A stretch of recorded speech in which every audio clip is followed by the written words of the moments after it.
আমার সফলতার গল্প এত সহজ না, আমি অনেক পরিশ্রম করে আজ এই জায়গায় এসেছি। আসসালামু আলাইকুম রহমতুল্লাহ। আমি আফজল হোসেন জয়, অনেকের কাছে পরিচিত ফানি গল্পের জয় ভাই নামে। তো অনেকের কাছে আবার টিকটকে যারা দেবে তাদের কাছে বাইসা বনফায়ার নামে পরিচিত। তো আমি অনেক ফানি ফানি গল্প শুনিয়েছি, আজ না হয় আমার জীবনের গল্প আপনাদেরকে শোনাই। তাই আজকের ভিডিওটা না টেনে সম্পূর্ণ দেখবেন, অবশ্যই অনেক কিছু শেখার আছে আমার গল্প থেকে। প্রথমেই আমার পরিচয়টা দিয়ে দেই। আমার জন্ম 2003 সালে 5 আগস্ট বাংলাদেশের সিলেট জেলার বিয়ানীবাজার থানার ছাড়খাই ইউনিয়নের কসকটকা গ্রামের একটি মুসলিম পরিবারে। এবার আসি কন্টেন্ট ক্রিয়েটর হওয়ার গল্পে। সালটা 2019, তখন আমি আলীনগরের সৈয়দ নবীব আলী মহাবিদ্যালয়ে ইন্টার ফার্স্ট ইয়ারে পড়ি। বাংলাদেশে তখন খুব বেশি জনপ্রিয় হয়েছে একটা অনলাইন গেম, নাম ফ্রি ফায়ার। আমার বন্ধু বান্ধব আত্মীয় স্বজন সবাই এই গেমে আসক্ত ছিল। আমাকে অনেক জোর করে তারা আমাকে গেমটা ইনস্টল করায়। তারপর আমার লেখাপড়া গেছে জানতে। আমি কিন্তু স্কুল জীবনে অনেক ভালো ছাত্র ছিলাম, কিন্তু গেম নামানোর পর আর আমার গেম খেলা ছাড়া আর কিছুই ভালো লাগতো না। তারপর করোনার সময় গেমটা আমার কাছে নেশা হয়ে যায়। তখন আবার টিকটকে মানুষ খুব বেশি অ্যাক্টিভ ছিল, আর আমি তখন কথা বলায় অনেক বেশি এক্সপার্ট ছিলাম। তাই একদিন আমার এক থালতো বোনের ছেলে নাম সায়েম আমাকে 2 লাইন অ্যাটিটিউড স্ট্যাটাস লিখে দিয়ে বলল, মামা এই কথাগুলো তোমার ভয়েস রেকর্ড করে দাও। তারপর আমি দেই। সে আমার এই ভয়েসের সাথে তার ফ্রি ফায়ার খেলার ভিডিও এড করে দিয়ে টিকটকে আপলোড করে। সেই ভিডিওতে 3000-এর মতো ভিউজ হয়ে যায়। এরপর থেকে রেগুলার তাকে ভয়েস রেকর্ড করে দিতাম, সে আপলোড করতো তার আইডিতে, এবং তার আইডি অনেক বড় হয়ে যায়। তারপর একদিন রাতে তাকে কল করে বললাম, মামা আমারে শিখা এডিট করা, ভয়েসের সাথে মিউজিক অ্যাড করা।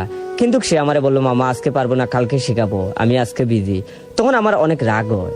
আমার বয়স দিয়ে তার একটা আইডি বড় হয়েছে, কিন্তু আজ সে আমাকে ব্যস্ততা দেখায়। অথচ আমি সে যখন বলেছে আমি সাথে তারে ভয়েস রেকর্ড করে দিয়েছি। তাই ইউটিউবে সার্চ করলাম কিভাবে ক্যাপকাট দিয়ে ভয়েস এডিট করা হয়, সাথে মিউজিক লাগানো যায়।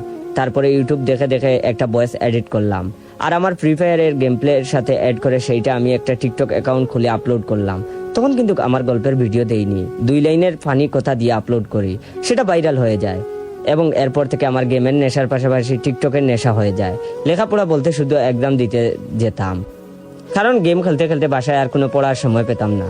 তখন আমার চাচাতো ভাইয়ের ছেলেরা আমার বয়সী, তারা আমার বয়স নিয়ে মজা করতো।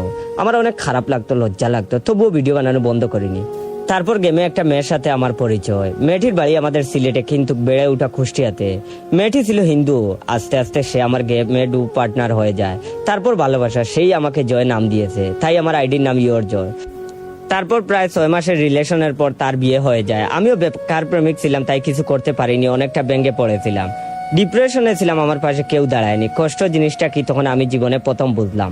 তাই মনে মনে ওয়াদা করলাম, নিজে কষ্টে আছি তো কি হয়েছে, মানুষকে হাসি খুশি রাখবো আজকে থেকে, এতে আমাকে যতটুকু পরিশ্রম করা লাগে করব। তাই আমি সেদিন রাতে শুয়ে শুয়ে মোবাইলের নোটপ্যাডে একটা গল্প লিখলাম, এবং সেটা ভয়েস ওভার দিয়ে প্রথম পার্ট আমার টিকটক অ্যাকাউন্টে আপলোড করলাম। তখন কিন্তু টিকটকে লিপসিং আর নাচানাচি ছিল, তাই মানুষ টিকটকারদের প্রতিবন্ধী বলতো। কিন্তু আমার সেই ভিডিওতে শুধু ভালো ভালো কমেন্ট দেখে আমার আগ্রহ আরো বেড়ে গেল, এবং সেই প্রথম গল্পতেই টিকটকে মিলিয়ন হিট করে। এরপর থেকে আমি রেগুলার গল্প লিখতাম, তারপর ভয়েস ওভার দিয়ে আমার টিকটক অ্যাকাউন্টে আপলোড করতাম। সেগুলো তো ভালো ভিউজ হতো, মোটামুটি জনপ্রিয়তা পেয়ে গেছিলাম। তখনই আমার আত্মীয় স্বজনের গায়ে জ্বলা শুরু হয়। আমি সারা রাত জেগে গল্প বানাতাম, তাই আমার অনেক আত্মীয় স্বজন আমার বাবাকে বানিয়ে বানিয়ে কথা বলতো, আর আমার বাবা ইচ্ছা মতো বকতেন। নানার বাড়ির অনেকে আবার আমার মাকে বলতেন আমি নাকি খারাপ ভিডিও বানাই। তখন আমার মা টিকটক করা নিষেধ করে দেন, তাই আমি আমার মাকে আমার একটা ফানি গল্প শোনাই। তখন মাও বলেন, কই এখানে খারাপ কিছু তো নেই। তাই আত্মীয় স্বজনের জ্বলা দেখে আমার জিদ আরো বেড়ে যায়। আমি তখন আরো বেশি বেশি গল্প দেওয়া শুরু করি টিকটকে। সেগুলো আবার অনেকে ডাউনলোড করে তাদের নিজস্ব ফেসবুক পেজে আপলোড করতো। তখনও আমার কোনো ফেসবুকে পেজ নেই। বন্ধুরা অনেকে আমায় বলে, তুই ভিডিও ফেসবুকে দে, তাহলে 2-1 টাকা ইনকাম করতে পারবে, টিকটকে তো মনিটাইজেশন নাই। আমি তখন তাদের বলতাম, আমি টাকা দিয়ে কি করব, ফ্যামিলি থেকে আমাকে হাত খরচের 50 টাকা প্রতিদিন দিত, এগুলো দিয়েই আমার হয়ে যেত। আমার তখন কোনো টাকার লোভ ছিল না। আমার বয়স যারা নিয়ে যাদের ফেসবুক পেজে আপলোড করতো, তারা অনেকে আমি জিজ্ঞেস করলে বলতো, জি ভাই আমি ইনকাম করতেছি, আপনার বয়স ব্যবহার করে ইনকাম করে আমি আমার নিজের ফ্যামিলির দায়িত্ব কাঁধে নিয়েছি। অনেকে বলতো বোনের বিয়ে দিয়েছি, আবার অনেকে দামি বাইক কিনেছে, দামি আইফোন, অথচ আমার পকেটে ফ্যামিলির 50 টাকা আর হাতে বড় ভাইয়ের দেওয়া 12,000 টাকা দামের মোবাইল ফোন। তারপর 2024 সালে একটা মেয়ের সাথে আমার পরিচয় হয় আমাদের সিলেটে। আস্তে আস্তে ভালোবাসা হয়ে যায়। তখন মনে মনে বললাম, টাকার জন্য প্রথম ভালোবাসা হারিয়েছি, এটাকে হারাতে চাই না। তাই আমি 2024 সালে একটা ফেসবুক পেজ করলাম, এবং সেটায় প্রায় 1 বছর ভিডিও দেওয়ার পর 2025 সালে মনিটাইজেশন পেলাম। আলহামদুলিল্লাহ, আজ নিজের টাকায় বাড়ি করেছি, বাইক কিনেছি, দামি আইফোন কিনেছি, নিজের সকল স্বপ্ন পূরণ করেছি। কিন্তু দ্বিতীয় ভালোবাসাও থাকেনি। তার বাবা মা আবার ইউরোপিয়ান ছেলে না হলে মেয়ে বিয়ে দেবে না।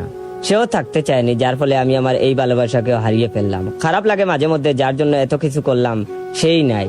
আমাদের সিলেটে আমাদের বয়সী 50% ছেলেই বেকার থাকে, আর বাকি 50% বিদেশে চলে যায়। কিন্তু আমি বেকার না থেকেও মাসে লক্ষ টাকার উপরে ইনকাম করেও ভালোবাসার মানুষকে ধরে রাখতে পারিনি। একজনকে হারানোর সময় ভাবলাম আজ যদি প্রতিষ্ঠিত হতাম তাকে পেতাম, দ্বিতীয় জনকে প্রতিষ্ঠিত হয়েও হারালাম। মূল কথা, আল্লাহ না চাইলে পূর্ণতা পায় না। তাই এখন মেনে নিয়েছি সৃষ্টিকর্তার নিয়মই।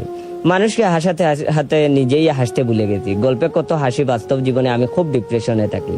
কেউ কখনো আমার কাঁধে হাত দিয়ে বলেনি চিন্তা করিস না, আমি পাশে আছি। গল্পটা সম্পূর্ণ আমার জীবনের অনেক কথা বলা হয়নি, ভিডিও লম্বা হয়ে যাবে বলে। ভালো লাগলে কমপক্ষে আপনার 15 জন বন্ধুকে আমার জীবনের গল্পটা শেয়ার করবেন, এতে করে অন্যরা আমার রিয়েল পেজটা পেয়ে যাবে। আসসালামু আলাইকুম।